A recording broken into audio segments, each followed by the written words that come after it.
What is up, Internet? We have another amazing, absolutely incredible legend here. Where's the one?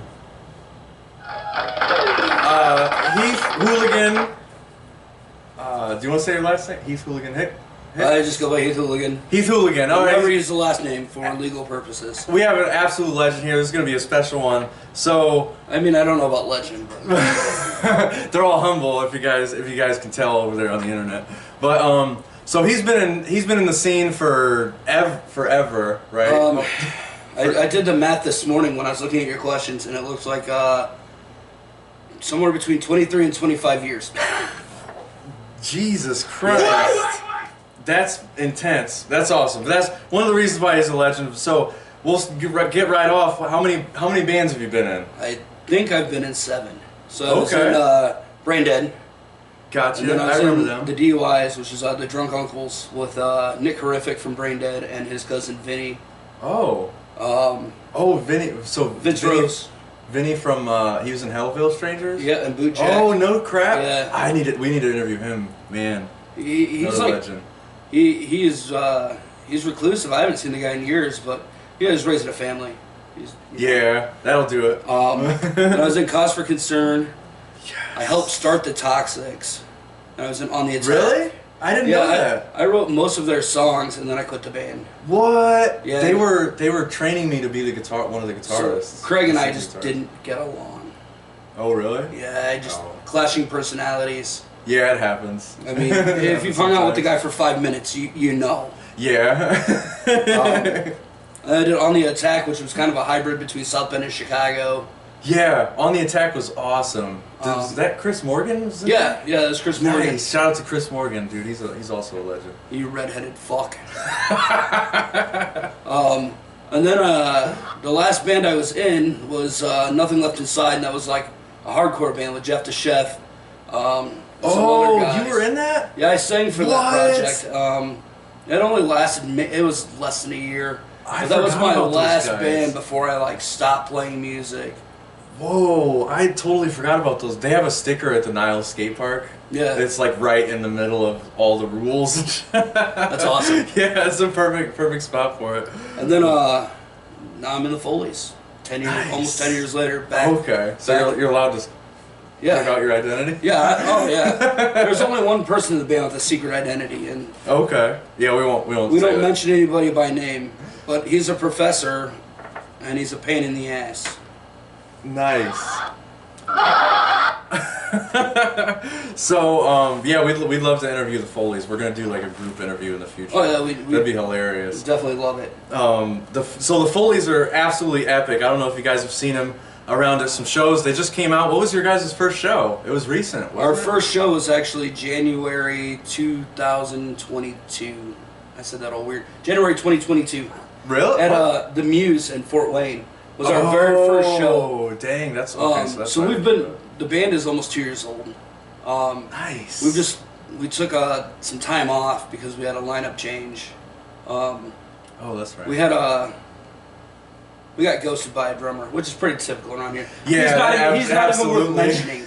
Yeah, we got a better drummer. Dead and on Sarah got ghosted by quite a few drummers. Dead and on Sarah got ghosted by our own drummer, in fact. So like the original drummer that we wrote all the songs with. So that's like all those girls in my 20s. I am sorry. I did not mean it. So you guys got a new album, right? Yeah, we have to mention that. The new album, it just came out 2 shows ago, like when? Yeah, it came out on streaming on March 31st, and it dropped physical on April 1st at the Indianapolis Punk Rock Night WrestleMania event. That was an amazing show, and Beagle Eye's going to have a little promo for that too. Awesome. Because we have a video of Tiffany. I'll have to show it to you later, but it's hilarious. Awesome. So we're gonna have to edit it out and splice them together and make a little story about how you guys got the belt and how the Foleys kept the belt. Yeah, but so Cheap Pops and Hard Knocks. I mean, it's an amazing album. Which it's so good, and it's a play on Mick Foley's Hard Knocks and Cheap Pops DVD. Yeah, he's one of my favorite. In the video, I actually have you pinning Tiffany, and you did the Foley pose. I was like, yes. Not a lot of people probably know about that. Very rehearsed. Very realistic. That was epic. I always used to playing. We actually used to play WrestleMania 2000 on like the Nintendo 64. Nice. And I always picked the Foley. I would annoy the hell out of people with the sock and Rikishi. Oh man, I love Rikishi. But Lizzo copied his ass. That's not fair. I said it. Oh, that's so right. You heard it first on Beagle Eye Visions. That's a fact. Oh my gosh, I didn't even think about that. I think she should join the WWE. And be like Rikishi's long lost daughter. That's a great idea. It would, like, she's a great musician, like for pop music. Right. She could do a crossover. I mean, if Bad Bunny can do a crossover, bring Lizzo, put her in the ring. That'd be awesome. Let her win the championship. I'm down for it. I'm rooting for Lizzo. All right, so how long did you say you were in the scene for? I'm not very retarded. Somewhere between 23 and 25 years. Wow, so you must have seen a lot of like different venues. So what was your favorite venue to play that's no longer around? My favorite venue of all times is actually another all-age club, a lot like the Well, but not as well run, not as well funded. But it was Club Cackle on Indiana Avenue. It was a church. Wow. That this guy Boyd Nutting and his partner Tom bought and turned it into a music venue. What? I never heard that. Like this, we're talking like 2002, 2003. Okay. And it lasted a couple of years, I think, but the city just, Was it like next to a church? It was in a church. Oh. And was there like a skate park there? I might be thinking of a different No, there's no skate park there. I'm probably thinking about there was a shitty gated off parking lot. that's a skate park to some people, shoot. But yeah, the city like didn't like having punk rockers hanging out outside of the doors in the afternoon, and there was dang. That sucks. It was a very much a bring your own alcohol party. So yeah. Oh shoot. There was a lot of alcohol consumption, so the city shut us down. Oh man, that's the same old story to like so many venues around here. There was. Do you remember Celebrations Unlimited? I don't know if you guys. All over Mishawaka. I think I may have gone to like one show there. Yeah, there were so many freaking fights there, man. It was just ridiculous. I've seen like some of the bands put their instruments down to like join in the fight because like 574, some of the 574 guys would be there. It's just back in those days. I don't even know why it's still like I don't know why in the 2000s even like it was still a violent scene because like punk was like by far not so violent anymore, but then the hardcore guys like made it violent again. Yeah, that's for sure. I guess that's more what I was talking about. It's all the hardcore shows started getting rowdy. I mean, I've been in bands that've been in their fair share of fights. I mean, come on. I was in a band with Nick Horrific. Oh shoot. Oh fuck! I just brain farted. Yeah, that's what me and Dom was mentioning, that how the scene kind of ebb and flows, and it has like it gets really big, and then it starts blowing up, and then like I think every time the fight started like that's when it like died down. I don't even know if it was everybody just stops fights. going to shows, It's just like people like hang around the scene for a long time, and then builds up, and then people like from our class of punk rock or whatever, like everybody started having babies and shit, and getting married and all this shit, and then like here I am like living the dream, still jamming on, still doing it at 40 fucking years old. That's epic. That's why you're a legend. So what's the craziest thing you ever seen at a show? Oh man, where to start? So back in the Maury's Party House days, it was always the Maury. Oh man, there was Vivian. I can't remember. He was in another band with Nick. It was a rock horror punk band. But Vivian would like hang out with his fucking cock out all the time. Like this dude like couldn't keep his clothes on. And then Tristan Nana, God rest his soul, was always running around in his underwear and drinking out of a gas can. I forgot what happened to him too, dude. Shit. Another funny moment. Nick Horrific again. I love the dude. He beat up Dirty Joe in the parking lot, and everybody came and got me. And I get out there just in time. That name, Dirty Joe. To see Nick picking up Dirty Joe by his mohawk, yelling "You're not worthy," and kicking him in his teeth. And I'm just like, come on, dude. Was Dirty Joe Dirty Joe a huge guy? No, he's like He's small, and he was small and frail and just a teenager. Oh, but shit. for some I probably reason, remember. for some reason, Nick liked giving him shit. Jeez. Another good crazy incident. I had booked Flatfoot 56 at Maury's. Oh, well, so was it still Maury's or was it the Bender? Because that's the same building, isn't it? Same building. It may have been Bender at that time. Who knows? Oh, okay. But like gotcha. feeling the floor, like from the mosh pit, like we seriously thought the floor was gonna collapse. It was just nuts. I think I was there. And there were a lot of people there. And another crazy moment. So we had this venue called the Chevron. Yeah, I've heard. And it was never super went there, but I've sketchy. It heard was a on lot about it. Miami, and it's since burnt down. Like it's a hole in the ground. Damn. But every punk show, even on a weekday night, would end up in like a beer shower. And then, like, I brought this band Squared Off from Chicago.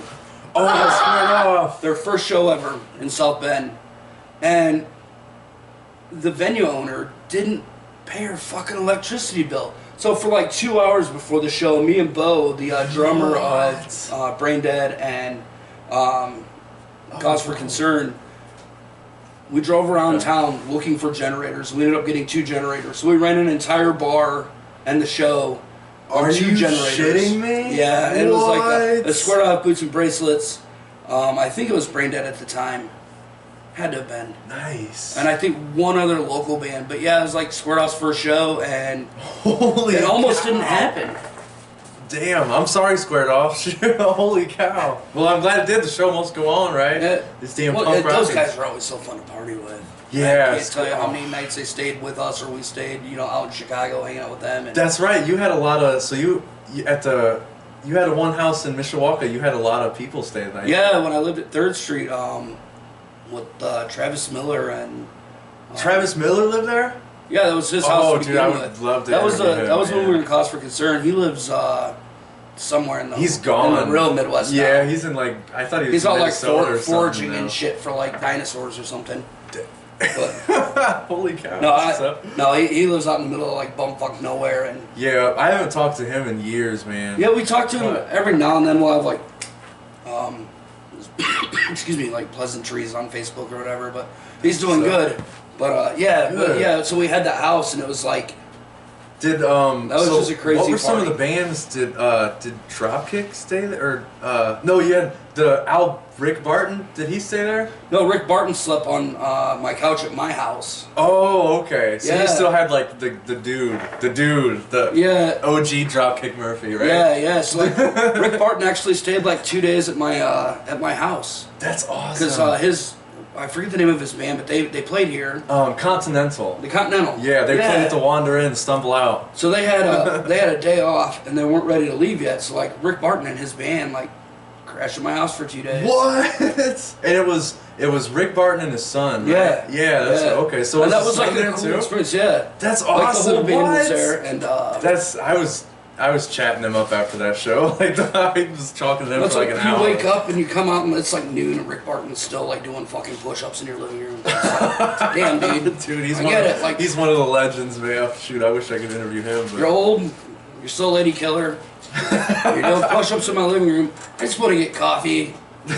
that's epic. That's it. Holy shit, man. So, like all the OGs in South Bend, you have a lot going on. You're obviously, and the music is like one sort of aspect of your life. Just like the Bull Weevils, he's a doctor and then he does punk rock on the side. So, so what do? You got the Wrecked Hooligan brand Hooligan brand on the side. Yeah, so I've got a bunch of things I do on the side. Like first and foremost, okay, so like I dropped out of music like 2014, somewhere in there. Yeah. And I decided to go back to school. And at first I was Nice. going to pursue my MBA. Because I already had a Okay. degree in communications and public relations. What? So your MBA? No, Right. I started my MBA. That's And impressive. then I switched halfway through. Oh. And I went to organizational and political communications. Okay. That's Because interesting. my original background was in communications. Gotcha. So it was a better fit, and it's what I actually wanted to do degree-wise. I mean, fast forward now, I'm not doing shit with it. Like, I got a fancy, super education. You're not using No, I work at the corporate level of a global corporation. Whoa. I'm like Whoa. a super high tiered admin, IT admin. Oh, okay. So I nice. manage like our client platform, like SCCM, Intune, like all this nerdy shit. Okay. So like by the time you get to me, if I can't fix your problem, you're fucked. Okay. So that's pretty much like, at that point. It's like there's nobody like up here. It's just like I'm that guy, and it's like That's intense.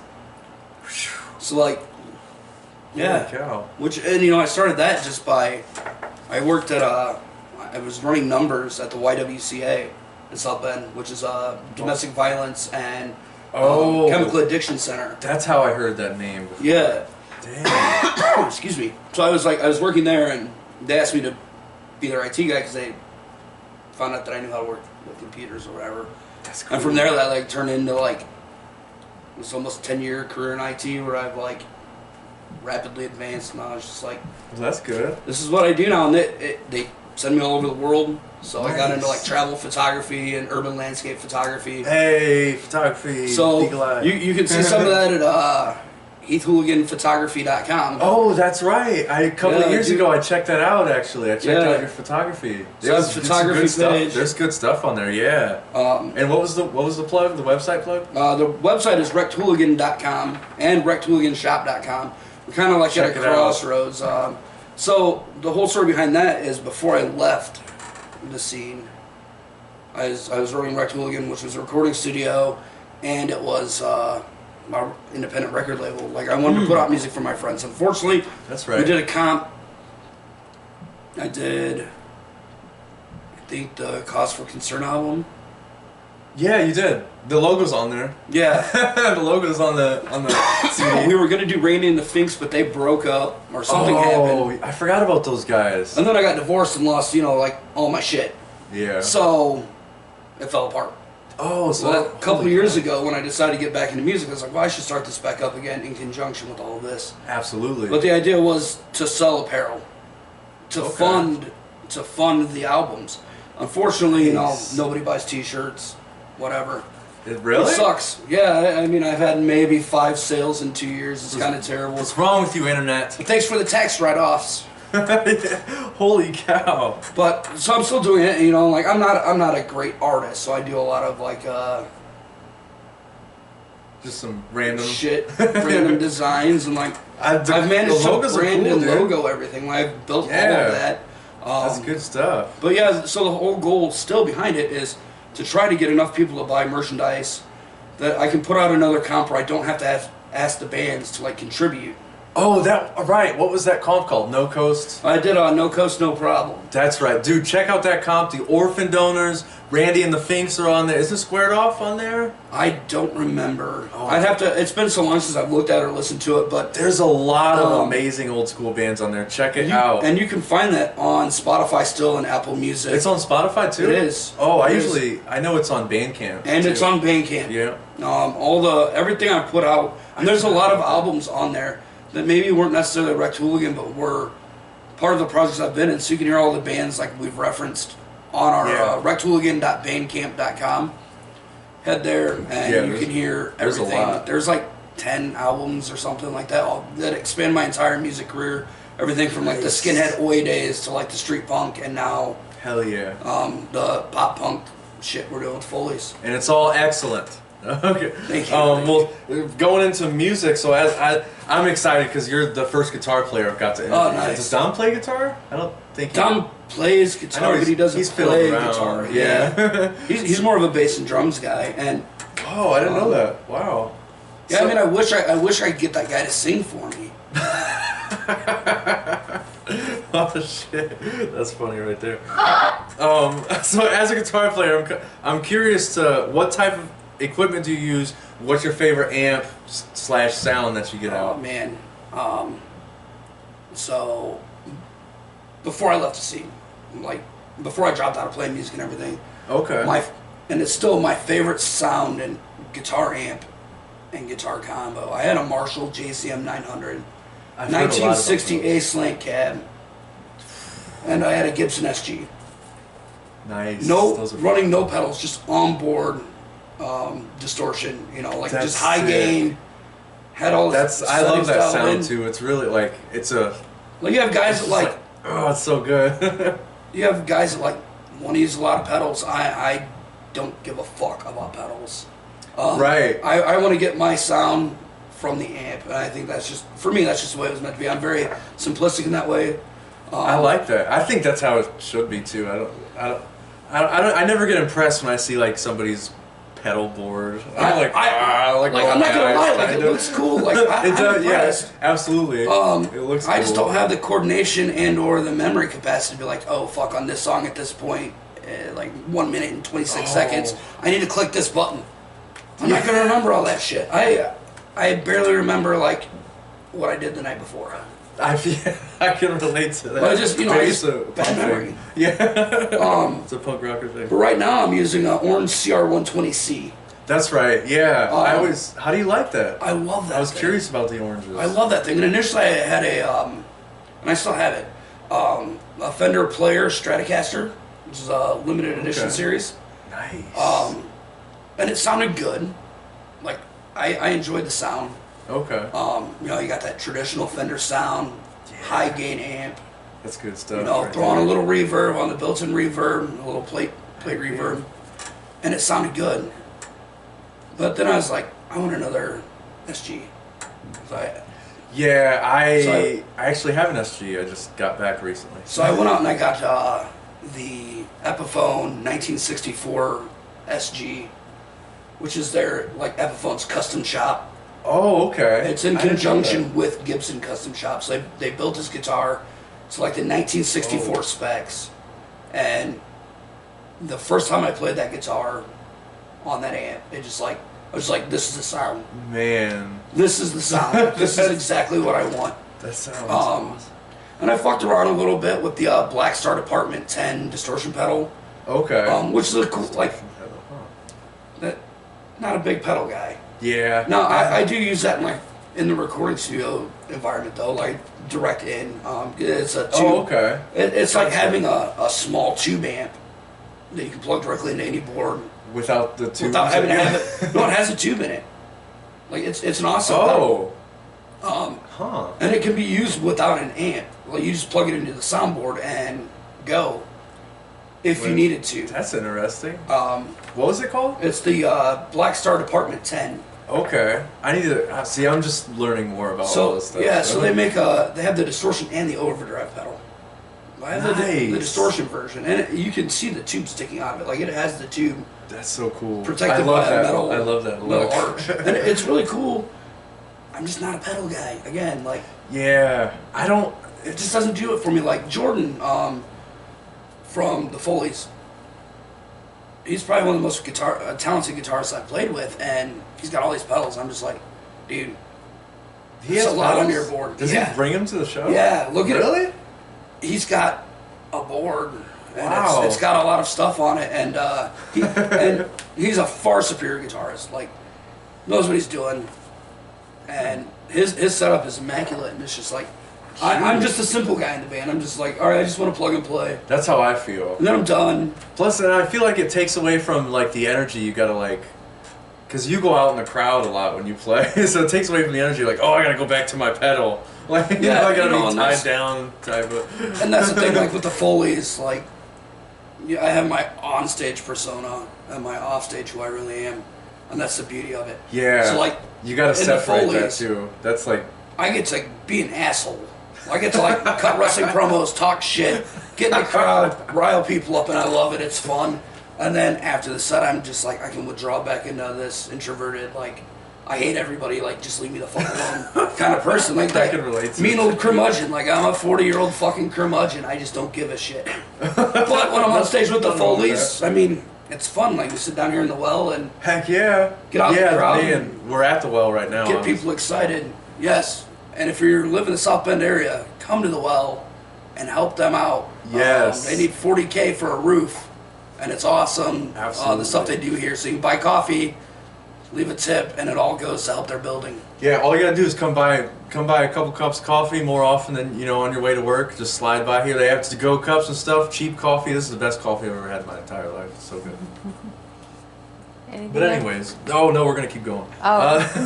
So what's your, I mean, I guess you already answered, what was your favorite style of a guitar to play? Yeah, you know, man, there's something about the SG that I absolutely like, and I started I like those, the flying V's are super uncomfortable to play. Yeah. And it's like those horns look just so nasty on a lot of the SGs. And I've had a bunch of different guitars, like, I used to be hollow bodies and semi-hollow bodies. Like, I went through Gretsch. Didn't you play hollow bodies and Cause for Concern a lot? Cause for Concern was almost all hollow bodies and SGs. I forgot. Yeah, like a Epiphone Dot Studio.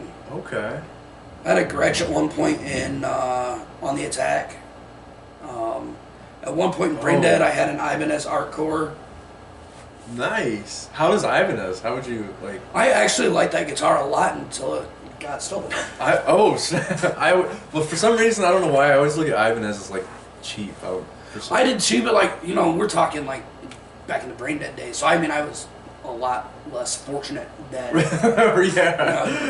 poor punk rocker spending my, you know, last $20 on a Thursday night at McCormick's for dollar beers. Yeah, that reminds me of the Scumbags, you know, skate punk rides a skateboard to the show, got no money, got no job. Exactly. So what are some of your influences that we should listen for in your music and some of the bands? With the Foleys, it's definitely like 90s punk. You know, like, yeah, absolutely. They do a cover of The Crusher on the album, so look it up on Spotify. We do, and it's the Ramones don't quite fall in 90s punk, but the Ramones are a big influence for us. Rancid, No Effects, Pennywise, Millencolin, like all your standard, like, I grew up on 90s corporate punk. That's me. Yeah, same. And I don't give a shit. I give zero shits about what anybody thinks. That's hilarious that you say that, because when we lived at Skatopia, I would always have a big speaker playing, like, you know, I'd be playing the same stuff, Squared Off, Pennywise, like, what's Authority Zero, and like some of those guys, and everybody would heckle me and be like, you mall punk! I'm like, dude, I grew up with it, man. You know what? It's catchy. Early Offspring, at least, not that emo garbage. No, you know? But Offspring lost me when Dexter Holland started rapping, and I'm like, dude, what are you doing? What? He tried to blacked out for a second. What did you just say? What? There's an album where he raps, and I'm just like, there's a whole album? No, it's like one song. Oh. One song on the album. I was like, I'm done. Okay, I get it. I'm done. But no, like, all that shit, like, you know what? Hey, I enjoy the melodic sounds of corporate punk. Yeah. I don't care. Good stuff. I'd rather not listen to something that I can't understand a fucking word they're saying, where I haven't taken a shower in 18 days and I'm playing blast beats, farting on a guitar, and queefing into a microphone. Cool, dude. Like, that's cool. Like, I live on a train. It's okay. Like, do you, it's just not my thing. And I don't think anybody should blast anybody else for their musical, you know, like, appreciation. Yeah. Absolutely. Yeah, what's up with that? People do that. I'm gonna go home tonight and listen to Miley Cyrus, probably. I don't give a fuck. Oh my goodness. I just brain fart. Yeah, so whenever Bro Hymn comes on, I'm singing. I don't care what anybody thinks. I freaking love Bro Hymn. Or Audio Slave. You like Audio Slave? Yeah, actually, so that's one thing. Right now you're pushing a little bit. Yeah, I was like, No, dude, like what you like. You should, you know, life is too short to, like, and be into what everybody else is into or what people think you should be into. It's like, absolutely, yeah, dude. Do you, like, just have fucking fun with it. One thing, so shout out to Bare Hooligan, shout out to Jeff Clifton. Clifton, do an interview with me, damn it. He always used to say, everybody likes a little bit of trash. And I think that's like a great sentiment. That's like, that's the truth right there. Like, a lot of music is catchy and it gets hooked on, like, into you, and like, you can fight it all you want or you can embrace it. Right. Yeah. Like, excuse me. I have an aunt that used to listen to Michael Jackson all the time, and I'm still like, man, I don't know. So if I'm drunk enough, I'm grooving to Michael. I'm grooving to MJ. Now, if you go back and listen to the Braindead stuff, I mean, that was just British Oi. Where do you find that? That is on Because I feel like... Bandcamp as well. Really? We have the split with Couldn't Care Less on there. Right, I have that CD. But that's only like, three songs on there? There's another. I don't think I put up the album that we did when we were in high school. Thank God. I mean, like, we were terrible for one, and two, like, the original singer of that band, like, we went into the recording studio, didn't have a singer, so we had Bo's brother. And he tried to learn the lyrics real quick, but it just turned into like this "suck my dick" coming out of his mouth like 47 fucking times. It's like, dude, like how many times do you say "suck my dick"? Like that. So we wasted like $200-300 at Plinko Manor on like a piece of shit album. So you went to Plinko. Yeah. Shout out to Garth, man. Garth. Where is he these days? Man. He's like an old curmudgeon too. Kalamazoo. They get into their recluse moments, I guess. I don't know. No, we all do. Yeah, we all do. absolutely. Don't leave the house for days at a time. You sometimes got to take a break from these crazy hooligans. But anyways, yeah, the Braindead albums, like you can hear a lot of like. What's Bo been up to? I feel like I'd like to interview him too. Is he out? He's still around. I haven't talked to him in about a year or so. We were like another. This guy's an old punk rocker that like is doing okay for himself. I played golf, so Bo and I like would go golfing like every day during the pandemic. Like nice. That's all we stay did. Busy, dude. Shoot. We couldn't do anything else, so we started golfing, and then like we were taking golf trips to like Tennessee to go fucking play on PGA courses. And, whoa, are you serious? Yeah, and like none of us are very good, but like we're paying like these $100 green fees to go basically get drunk on a golf course, get yelled at by the park rangers, and because I mean these are like really nice, immaculate places. Oh yeah, they don't want no hooligans out there. Bo and I and my little brother are getting shit faced, like fucking pissing in people's yards. Because I mean, like the golf course is like ramping the golf cart off the speed bumps. And like we literally after our first day out, we pulled into the second course we were playing the next day, and the park rangers were like, we heard about you yesterday. If we have any of that here, we're gonna kick you off. So I promptly opened a beer right in front of him, chugged it, and I said, "No worries, you will." Nice. But I mean, we heard it first. The cream always rises to the top. That's right, always. Okay. So I guess if you want to talk about your song process of how you write songs, I don't know if you want to give away trade secrets. It's not a trade secret at all. I mean, like, I'm curious. For me, I'm the worst guitarist in the world. When I write songs, like I'll write some chord progressions and I take them to practice. And then luckily I've worked with much better musicians. Like in the Foleys I have Jordan. Yeah. And I have Mikey. And then I have Barry on drums, and it's just like it works itself out. Like I can take a riff to these guys, I have a verse and a chorus, and then they just add to it. Nice. I love that. That's how. But okay. I just go through these times where I don't touch my guitar outside of being shit for like months at a time. And then I'll sit on the toilet with an acoustic guitar and bang out the Macho Man. Like literally, that song was written on my fucking toilet, and it's probably one of our best songs. Yes. Wow. That's a great song. Actually, I think we just put the video up there. I can't remember. I think I had the whiskey shits or something. I was like, I was sick or something. I couldn't get off the toilet. And I was like occupying my time with a fucking guitar on the shitter. Nice, and that's how the Macho Man was born. Like I shit you not. That is epic. Cause that's like I'm kind of at a standstill right now. I don't have any shows coming up for Dead on Sarah. I tried to get booked on that one show. There was only 3 bands, the last show, but guy never got back to me. But it's all good. Sucks. It's all right. Yeah. So I would like to. We had some Newcastle shows coming up that I wanted you guys to be on, but the house owner is going through some stuff right now. But we're gonna get you guys in Newcastle. Absolutely. I would love to get like, Flamingo Nosebleed or like Squared Off or something like that. Dude, Squared Off hasn't been to South Bend or Indiana, and it's been some time now. Shoot. I went to the last show that they were here, and it was at McCormick's. What? But that was really. God. All my years are. They played here like before the pandemic. Yeah, they played here before the pandemic. Maybe it was here. That was fun. But yeah, the last time we played McCormick's, that was like, man, that was when. Do you know Michelle? Michelle Wick. Oh yeah. She was the I always call her the orphan donor godmother. But yeah, she was at one of the Squared Off shows. R.I.P. man. We've lost a lot of people in this scene, dude. It sucks. And that's why we're doing these things, so we can get these stories out and get these. Once there's a collective of like 50 interviews, like they're all gonna be like connected like a web. You know, we're all talking about the same bands. And we all talking about the same venues and stuff. It's really cool. Well, I mean, if you want to talk about true legends and people that have passed as well, I mean, like, god damn, dude, we lost a lot of people in the matter of like a year. Todd, Mazzara. We lost Dr. T with Todd. Oh yeah, Dr. T, that's his nickname. Russ Riot. He passed away. We lost Nena.